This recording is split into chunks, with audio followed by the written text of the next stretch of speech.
Assalamualaikum warahmatullahi wabarakatuh. Perkenalkan nama saya Julieta Anastasia Rodia Bulu Panjaitan, NRP 0033. Pada kesempatan kali ini saya akan menjelaskan dan mendemokan hasil pengerjaan ETS basis data terdistribusi. Nah, untuk dataset yang saya dapatkan yaitu dataset nomor 3 mengenai Retail Analytics. Nah, berikut adalah datasetnya, yaitu terdapat 4 tabel pada dataset ini, yaitu ada tabel product, user, order, dan juga reviews.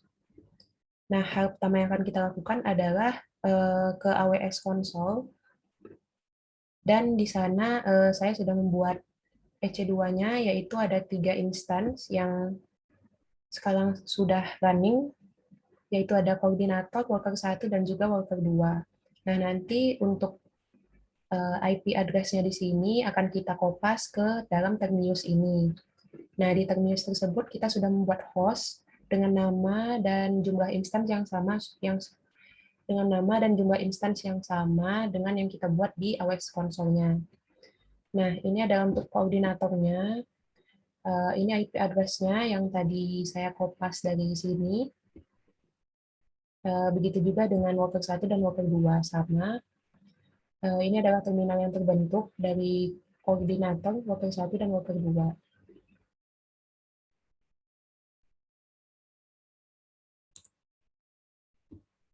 Berikut adalah terminalnya, sudah terbentuk dan sudah saya pakai untuk menjalankan query. Nah, kita lanjut ke dalam laporannya. Setelah kita sudah membuat instance dan sudah membuat host di Termius tadi, maka kita akan men-setup koordinatornya. Yaitu untuk pembagian IP-nya sendiri, untuk koordinator mendapatkan IP 10.013.141, di mana IP ini kita dapatkan dari terminal koordinator di sini, yaitu IP Termius.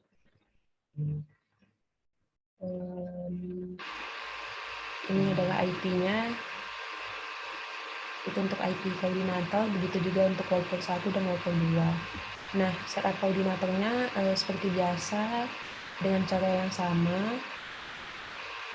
Di sini masukkan IP dari koordinator, masukkan IP worker 1, IP worker 2. Lalu setelah itu kita cek apakah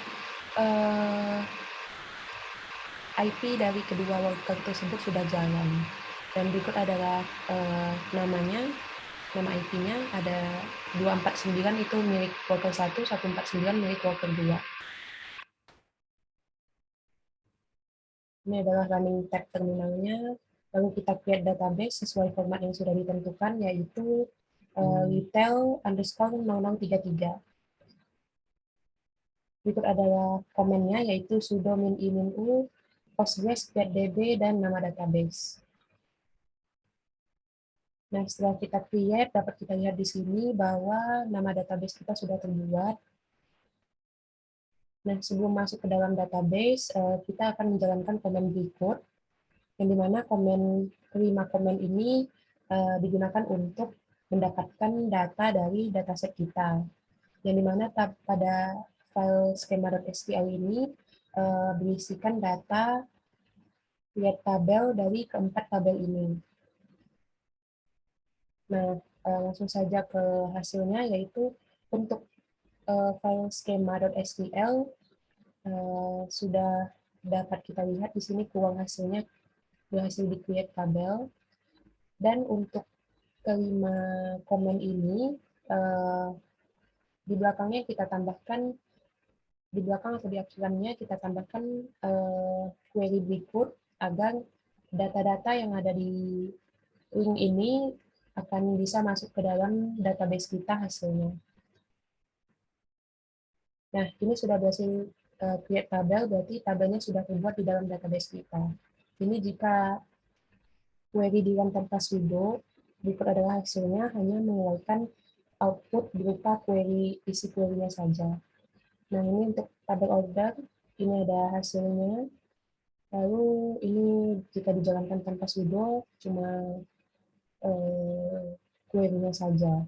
Ini tabel produk sama, lalu tabel review juga, dan terakhir tabel user. Nah, ini adalah hasil tabel yang ada pada database kita.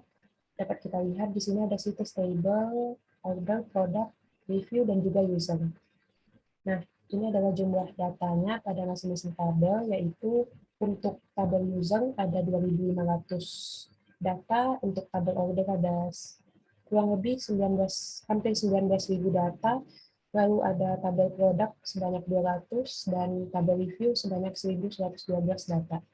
Untuk proses pembuatan tabelnya sendiri, ada satu tabel yang saya ubah jenisnya, yaitu adalah tabel user, yang dimana pada soal nomor 1 minggu lalu saya membuat tabel user ini sebagai tabel reference, tetapi saya ganti menjadi distributed tabel, karena setelah melihat data di sini, menunjukkan bahwa pada tabel user ini memiliki cukup banyak data, yaitu sebanyak 2.500 data. Maka dari itu pastinya akan banyak dilakukan query join di sana dan pastinya menghasilkan data yang besar. Untuk tabel-tabel lainnya tidak saya ubah dan tetap seperti tabel pada nomor 1, yaitu produk sebagai tabel reference table, tabel order sebagai distributed table, reviews sebagai distributed table. Nah, untuk query beserta penjelasannya, sebelum itu pada pekerjaan ini saya tidak memiliki local table karena tabel-tabel keempat tabel ini tidak menunjukkan kriteria yang cocok dengan local table. Yang mana keempat tabel ini lebih cocok dijadikan antara reference table atau distributed table. Penjelasan mengapa tidak ada local table ada di nomor 1. Lalu di sini ada query. Ini adalah query pertama yang akan kita jalankan nanti, di mana kita akan mendrop tabel primary key dari tabel orders dan juga reviews. Primary key dari kedua tabel tersebut kita drop untuk keperluan distribution column. Jadi yang mana nantinya tidak akan memerlukan primary key, tetapi menggunakan ID dari kedua tabel tersebut. ID itu nantinya pasti akan banyak dipakai untuk join dengan tabel-tabel lainnya. Nah, di sini kita alter table dan sudah berhasil dijalankan, lalu kita masuk ke query untuk membuat reference table produk. Nah, ini adalah hasil dari reference table-nya yang sudah kita buat tadi, lalu ada create distributed table untuk membuat tabel distribusi.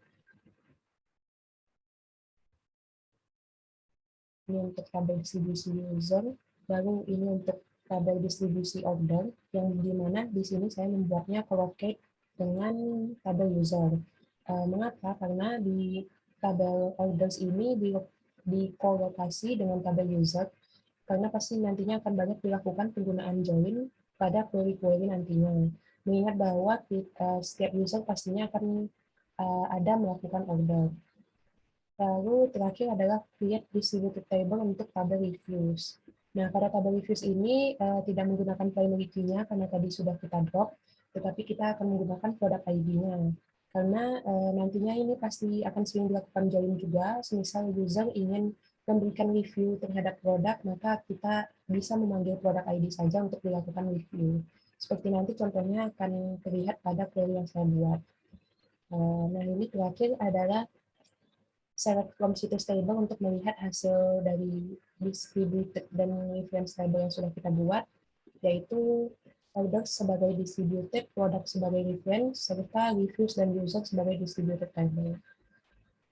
Lalu ini adalah query pertama yang saya buat, di mana di sini saya telah membuat 5 query. Yang nomor 1 yaitu menampilkan total order yang dilakukan oleh user sebanyak 10 baris. Nah, berikut adalah hasilnya. Ini adalah nama user sebanyak 10 baris, ada emailnya, ada order ID-nya, dan total ordernya belakang. Lalu masuk ke nomor 2, di sini saya membuat query untuk menampilkan 30 nama user dengan total order mulai dari yang terbanyak hingga yang terkecil. Nah, ini adalah nama usernya sebanyak 30 user, lalu ini adalah total order yang telah mereka lakukan. Lalu yang ketiga, di sini saya menampilkan kategori produk dengan total reviews yang diperoleh per masing-masing produknya. Di sini ada 4 kategori produk dapat kita lihat. Ada Gizmo, Gadget, Widget, dan juga Doohickey. Di mana Gizmo sebanyak 320 reviews, Gadget mendapat 294 reviews, dan seterusnya. Lalu untuk nomor 4, di sini saya membuat query untuk menampilkan jumlah total produk yang terjual dari berbagai macam source. Di sini adalah source user yang dipakai oleh user untuk membeli produk atau login ke dalam akunnya. Di sini ada dari Facebook sebanyak 300.000, Google sebanyak 320 ribuan, dan seterusnya. Lalu untuk query terakhir yaitu menampilkan 20 kategori produk beserta harga dan juga ratingnya. Mohon maaf, maksud saya ini adalah menampilkan 20 baris kategori produk beserta harga dan ratingnya, karena kategori produk tadi hanya ada 4. Nah, di sini ada hasilnya, yaitu sebanyak 20 baris, ada kategorinya, dan juga ada harganya serta rating yang diberikan. Ini adalah hasilnya jika dilakukan tanpa limit 20 tadi. Oke, baik. Mungkin kita akan melihat ke termiusnya. Berikut adalah pengerjaan di termiusnya yang telah saya coba dari tadi, yaitu dapat kita lihat di sini beberapa query yang sudah saya run.